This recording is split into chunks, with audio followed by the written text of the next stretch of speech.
మంచిలంటే గుర్తొచ్చేది కంచుకోట. నాకు ఇప్పుడు కూడా బాగా గుర్తు.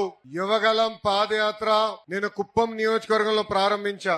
ఆనాడు ఇట్లనే పెద్ద ఎత్తున ప్రజలు వస్తే స్టూల్ వేసుకుని నుంచిన. ఇప్పుడు ఏ అధికారులు అయితే ఇక్కడ నుంచి కాపలా కాస్తున్నారో ఇదే అధికారుల స్టూల్ లాక్కుని వెళ్ళిపోయారబ్బా. ఇదే అధికారులు నా మైక్ లాక్కుని వెళ్లారు. కానీ 2024లో ఏం జరిగింది?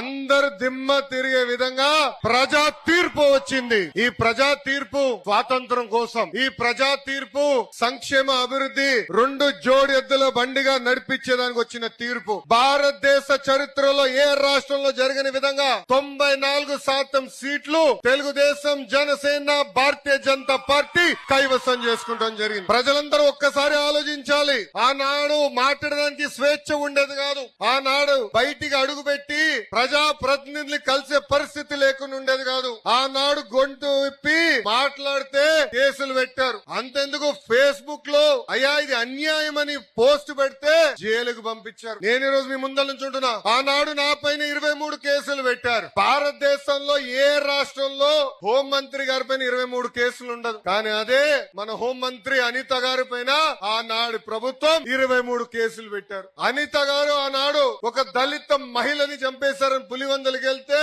అనిత గారి పైన కూడా ఎస్సీ ఎస్టీ కేసు పెట్టారు. ఇక్కడ మా young and dynamic leader Ayyanna Patrudu garu ఉన్నారు. యంగ్ డైనమిక్ అట్ హార్ట్ పులి. ఆనాడు ప్రజల తరపున పోరాడితే అయ్యన్న పాత్రుడు గారి పైన ఏకంగా నిర్భయ కేసు పెట్టారు. కానీ ప్రజలు వెనకాల ఉండి నడిపించారు. మాకు మీరు అండగా నిలబడ్డారు. ఏం తప్పు చేయని చంద్రబాబు నాయుడు గారిని 53 రోజులు బంధిస్తే పెద్ద ఎత్తున మీరు బయటికి వచ్చి మాకు అండగా నిలబడ్డారు. అందుకే మాలో కసి పెరిగింది. సంక్షేమం చేయాలి, అభివృద్ధి చేయాలి లక్ష్యంతో ఈ రోజు పనిచేస్తున్నాం.